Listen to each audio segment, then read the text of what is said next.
Hello, my name is Gary, and I was raised in the western United States, so I'm a native English speaker. I hope that you will enjoy this YouTube channel. Thank you for joining us.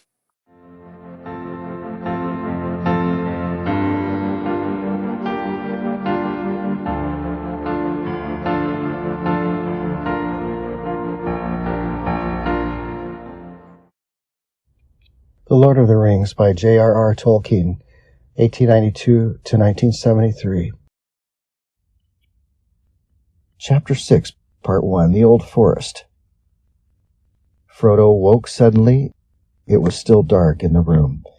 Merry was standing there with a candle in one hand and banging on the door with the other. "All right, what is it?" said Frodo, still shaken and bewildered. "What is it?" cried Merry. "It is time to get up. It is 4:30 and very foggy. Come on. Sam is already getting breakfast ready. Even Pippin is up. I am just going to saddle the ponies and fetch the one that is to be the baggage carrier. Wake that sluggard, Fatty. At least he must get up and see us off."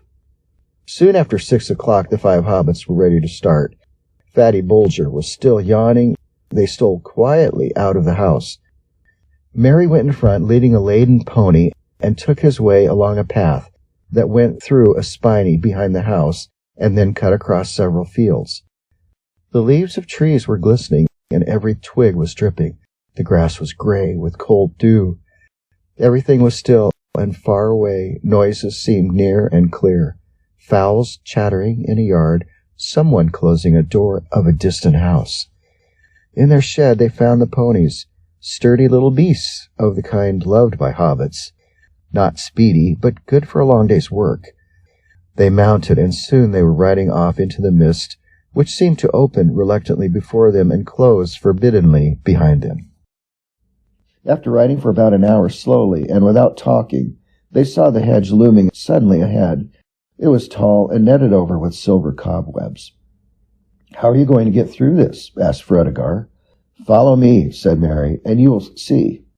He turned to the left along the hedge, and soon they came to a point where it bent inwards, running along the lip of a hollow. A cutting had been made at some distance from the hedge and went sloping gently down into the ground. It had walls of brick at the sides, which rose steadily, until suddenly they arched over and formed a tunnel that dived deep under the hedge and came out in the hollow on the other side. Here Fatty Bulger halted. "Goodbye, Frodo," he said. "I wish you were not going into the forest. I only hope you will not need rescuing before the day is out. But good luck to you, today and every day."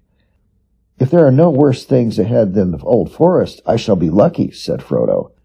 "Tell Gandalf to hurry along the east road. We shall soon be back on it, and going as fast as we can." "Goodbye," they cried, and rode down the slope and disappeared from Fredegar's sight into the tunnel. It was dark and damp. At the far end it was closed by a gate of thick-set iron bars. Merry got down and unlocked the gate, and when they had all passed through, he pushed it to again. It shut with a clang, and the lock clicked. The sound was ominous. "There," said Merry, "you have left the Shire, and are now outside on the edge of the old forest." "Are all the stories about it true?" asked Pippin. "I don't know what stories you mean," Merry answered. "If you mean the old bogey stories Fatty's nurse used to tell him, about the goblins and wolves and things, at any rate, I don't believe them."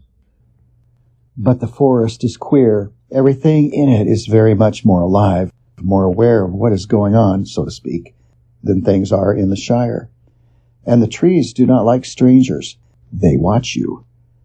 They're usually content merely to watch you as long as daylight lasts and don't do much. Occasionally the most unfriendly ones may drop a branch or stick a root out or grasp at you with a long trailer. But at night things can be most alarming, or so I am told. I have only once or twice been in here after dark, and then only near the hedge. I thought all the trees were whispering to each other, passing news and plots along in an unintelligible language, and the branches swayed and groped without any wind. They do say the trees do actually move and can surround strangers and hem them in. In fact, long ago they attacked the hedge, They came and planted themselves right by it and leaned over it. But the hobbits came and cut down hundreds of trees and made a great bonfire in the forest and burned all the ground in a long strip east of the hedge. After that, the trees gave up the attack, but they became very unfriendly. There is still a wide bare space not far inside where the bonfire was made. "Is it only the trees that are dangerous?" asked Pippin. "There are various queer things living deep in the forest and on the far side," said Merry. "Or at least I have heard so, but I have never seen any of them. But something makes paths. Whenever one comes inside, one finds open tracks, but they seem to shift and change from time to time in a queer fashion. Not far from this tunnel there is, or was for a long time, the beginning of quite a broad path leading to the bonfire glade, and then on more or less in our direction, east and a little north. That is the path I am going to try and find." The hobbits now left the tunnel gate and rode across the wide hollow. On the far side was a faint path leading up on the floor of the forest, 100 yards or more beyond the hedge, but it vanished as soon as it brought them under the trees. Looking back, they could see the dark line of the hedge through the stems of trees that were already thick about them. Looking ahead, they could see only tree trunks of innumerable sizes and shapes, straight or bent, twisted, leaning, squat or slender, smooth or gnarled and branched, and all the stems were green or gray with moss and slimy, shaggy growths. Merry alone seemed fairly cheerful. "You had better lead on and find that path," Frodo said to him. "Don't let us lose one another or forget which way the hedge lies." They picked away among the trees, and their ponies plodded along carefully, avoiding the many writhing and interlacing roots. There was no undergrowth. The ground was steadily rising, and as they went forward, it seemed that the trees became taller, darker, and thicker. There was no sound except an occasional drip of moisture falling through the still leaves. For the moment, there was no whispering or movement among the branches, but they all got an uncomfortable feeling that they were being watched with disapproval, deepening to dislike and even enmity.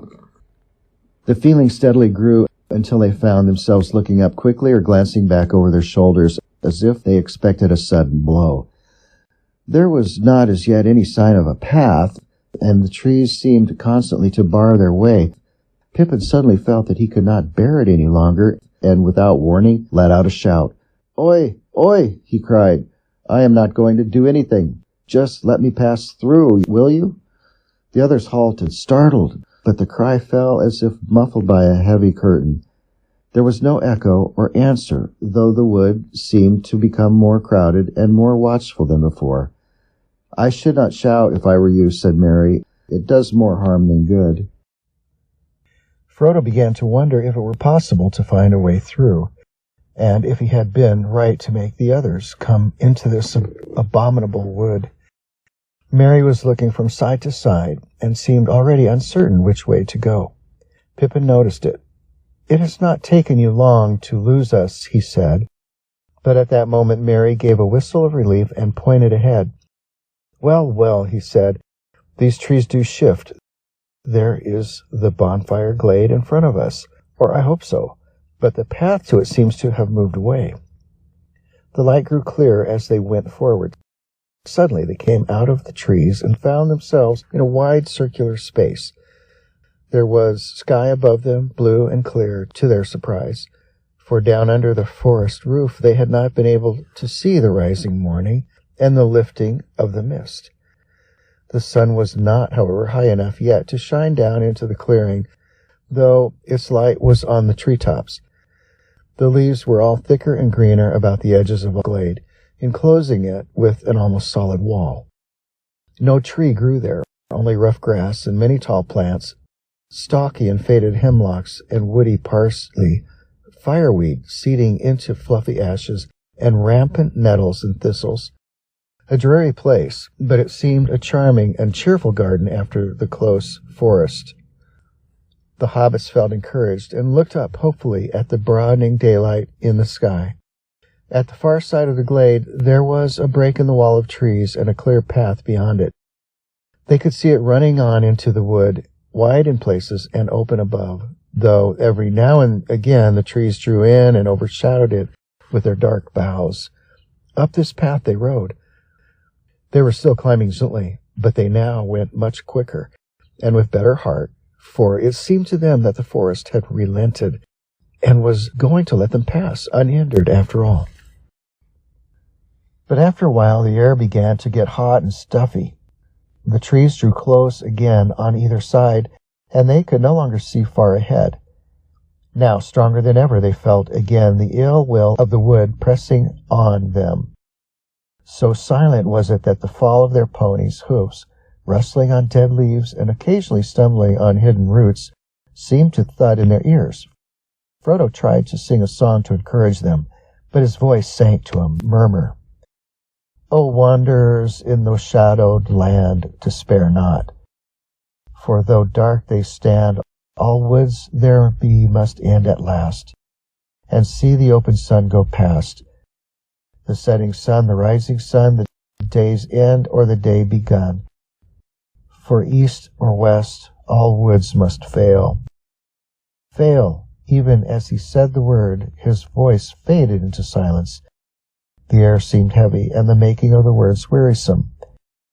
Just behind them a large branch fell from an old overhanging tree with a crash into the path. The tree seemed to close in before them. They do not like all that about ending and failing, said Merry. I should not sing any more at present. Wait till we do get to the edge, and then we'll turn and give them a rousing chorus. He spoke cheerfully, and if he felt any great anxiety, he did not show it. The others did not answer. They were depressed. A heavy weight was settling steadily on Frodo's heart, and he regretted now, with every step forward, that he had ever thought of challenging the menace of the trees. He was, indeed, just about to stop and propose going back, if that was still possible, when things took a new turn. The path stopped climbing, and became for a while nearly level. The dark trees drew aside, and ahead they could see the path going almost straight forward. Before them, but some distance off, there stood a green hilltop, treeless, rising like a bald head out of the encircling wood. The path seemed to be making directly for it. They now hurried forward again, delighted with the thought of climbing out for a while above the roof of the forest. The path dipped and then again began to climb upwards, leading them at last to the foot of the steep hillside. There it left the trees and faded into the turf. The wood stood all around the hill, like thick hair that ended sharply in a circle round a shaven crown. The hobbits led their ponies up, winding round and round until they reached the top. There they stood and gazed about them. The air was gleaming and sunlit, but hazy, and they could not see to any great distance. Near at hand the mist was now almost gone, though here and there it lay in hollows of the wood, and to the south of them, out of a deep fold cutting right across the forest, the fog still rose like steam or wisps of white smoke. That, said Merry, pointing with his hand, that is the line of the Withywindle. It comes down out of the downs and flows southwest through the midst of the forest to join the Brandywine below, Haysend. We don't want to go that way.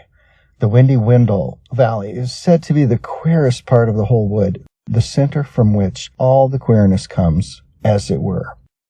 The others looked in the direction that Merry pointed out, but they could see little but mist over the damp and deep-cut valley. Beyond it the southern half of the forest faded from view. The sun on the hilltop was now getting hot. It must have been about 11 o'clock, but the autumn haze still prevented them from seeing much in other directions. In the west they could not make out either the line of the hedge or the valley of the Brandywine beyond it.